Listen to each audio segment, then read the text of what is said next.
Oke, assalamualaikum warahmatullahi wabarakatuh.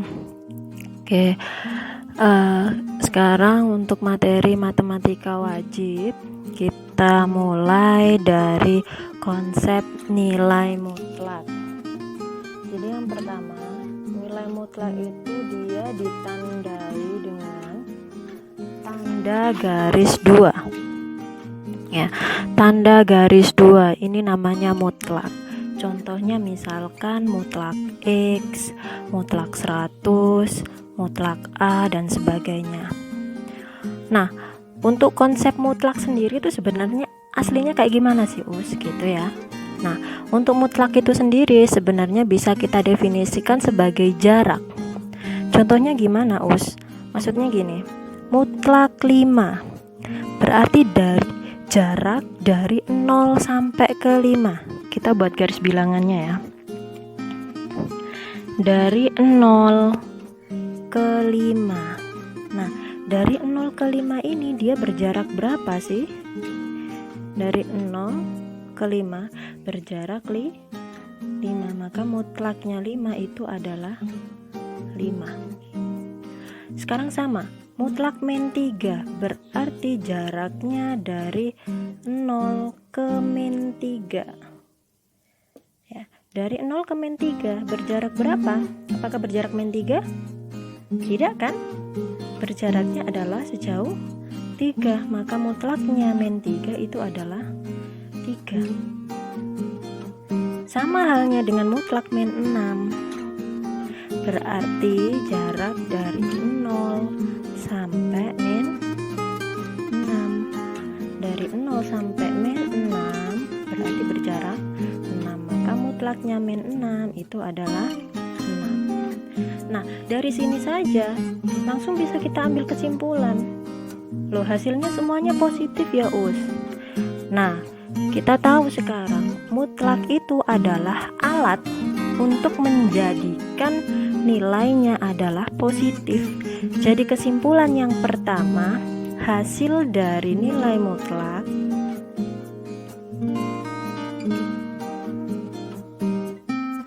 selalu bernilai positif, selalu bernilai positif. Nah, nih kesimpulan yang pertama yang kita ambil dari definisi nilai mutlak kalau berupa bilangan real. Artinya kita tahu dari mana ke mananya, tahu. Tapi kalau misalkan kita cuma dikasih perintah bergerak 2 langkah,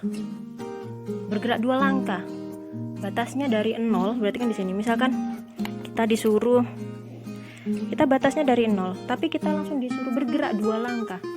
Loh, 2 langkah itu maksudnya gimana? 2 langkah kan bisa ke kanan, bisa ke kiri. Nah, itulah yang dimaksud dengan bilangan fungsi. Kamu disuruh mencari sampai mana sih?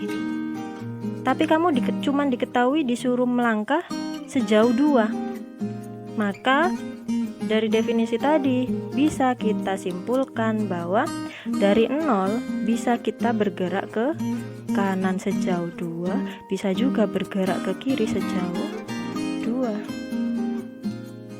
Nah, paham ya? Bedanya sama yang tadi. Kalau yang tadi kan kamu sudah diketahui harus bergeraknya dari 0 kemana? Harus bergerak ke 5, berarti kan ke kanan 5. Harus bergerak min 3, berarti ke kiri 3. Kan gitu. Sekarang dibalik, kamu harus bergerak 2 langkah saja. 2 langkah itu kemana? Ya bisa ke kanan, bisa ke kiri. Maka definisinya kalau ada fungsi berarti dia bisa bernilai 2. Ya, bisa bernilai 2 gerakan. Yaitu dari 0 ke 2, maka kita dapatkan nilainya adalah 2. Dari 0 ke kiri 2, kita dapatkan angkanya min 2. Maka ketika ditanyakan berapa saja batasannya, berarti kita bisa dapatkan nilai X bisa bernilai 2 atau X bisa bernilai min 2.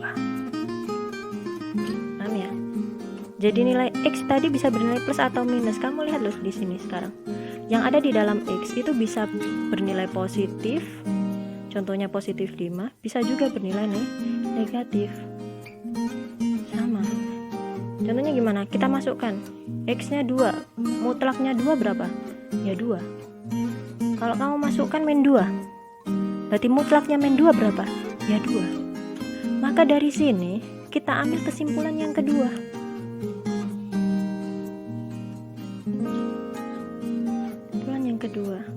Bahwa mutlak X yang ada di dalam mutlak X-nya itu dia bisa bernilai positif, bisa bernilai negatif. Bernilai X positif kalau X-nya bergerak ke kanan. Bergerak ke kanan itu artinya lebih dari. Ustazah tulis jika X-nya itu bergerak ke kanan, berarti X lebih dari 0. Ya kan, bergerak ke kanan dari 0, entah bergerak ke kanan sejauh berapapun, atau bernilai negatif atau bergerak ke kiri jika X-nya kurang dari 0. Nah, ini adalah definisi yang kedua. Ini nanti yang sering kita pakai.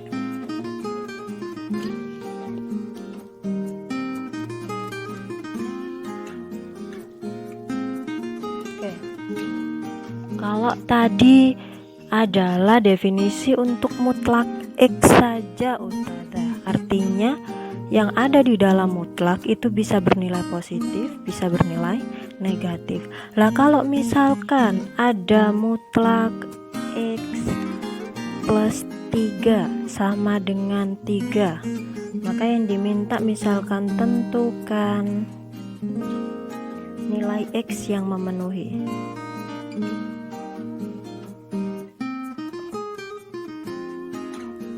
Misalkan ya, ini soalnya mutlak X plus 3. Nah, kalau mutlak X plus 3 berarti kita geraknya mulai dari mana, kan gitu.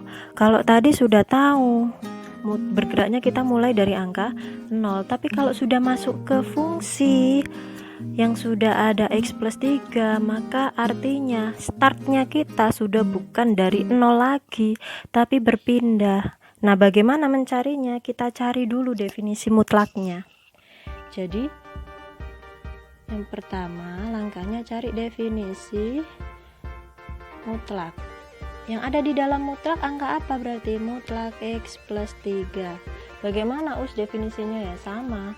Tadi kan untuk mutlak dia bisa bernilai positif, bisa negatif. Sama. Berarti dia bisa bernilai positif untuk X plus 3. Dia bisa bernilai negatif dari X plus 3. Ingat ya, ini negatifnya bukan cuma X saja, tapi negatif dari X plus 3. Nah, sekarang jika bergeraknya kemana? Kalau plus berarti kan sudah pasti bergerak lebih dari. Jika X plus 3 lebih dari 0. Ini. Jadi kalau yang ini tadi jika X lebih dari sama dengan 0. Kalau yang ini berarti jika yang di dalam mutlak itu juga lebih dari 0. Kalau yang di dalam mutlak hanya X saja, ya berarti jikanya ya hanya X saja. Tapi kalau yang ada di dalam mutlak itu X plus 3, berarti jikanya juga X plus 3 yang harus lebih dari 0. Maka kita cari, kita harus memulai bergeraknya dari mana. Berarti X plus kalau kita pindah ruas hasilnya jadi negatif. Nah, kita tahu sekarang bergeraknya sudah bukan ke 0 lagi, tapi mulainya adalah dari min 3. Paham ya untuk min 3 ini?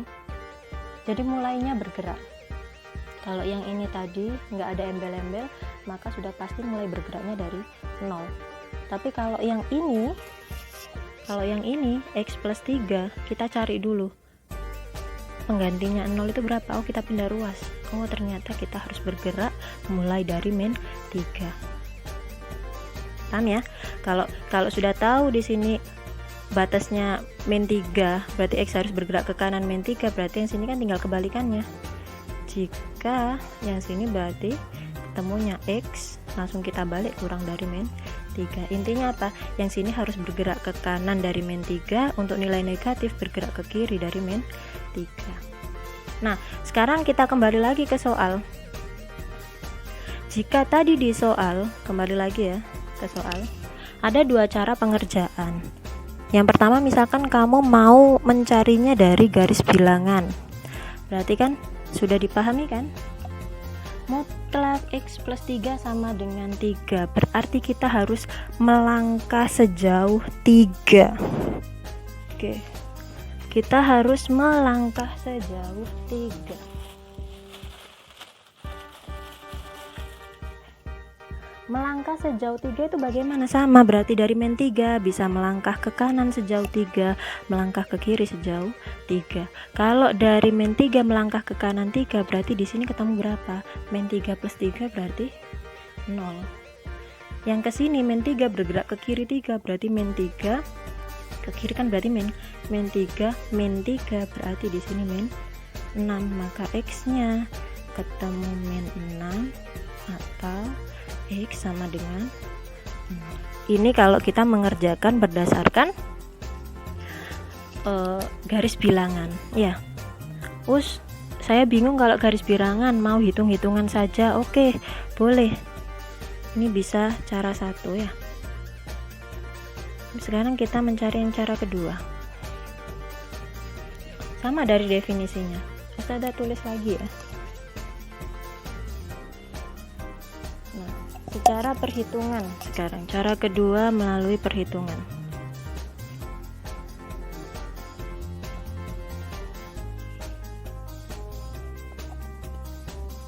Saya tulis lagi soalnya.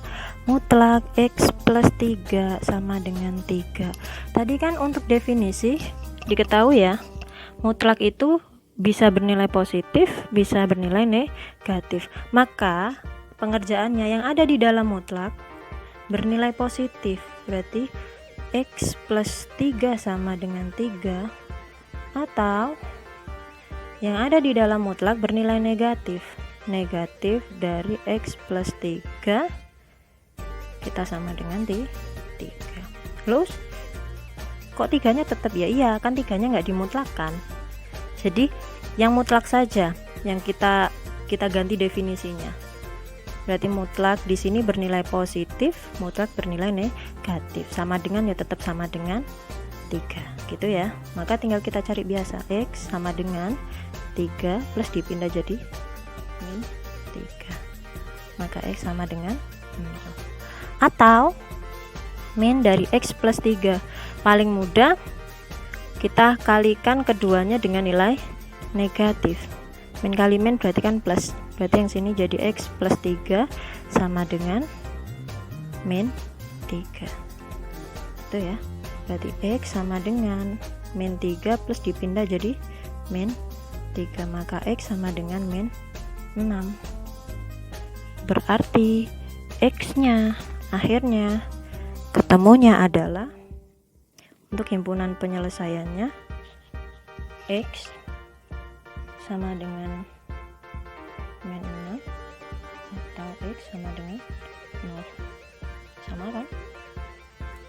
Baik kita menggunakan yang perhitungan ataupun kita menggunakan yang garis bilangan. Seperti itu.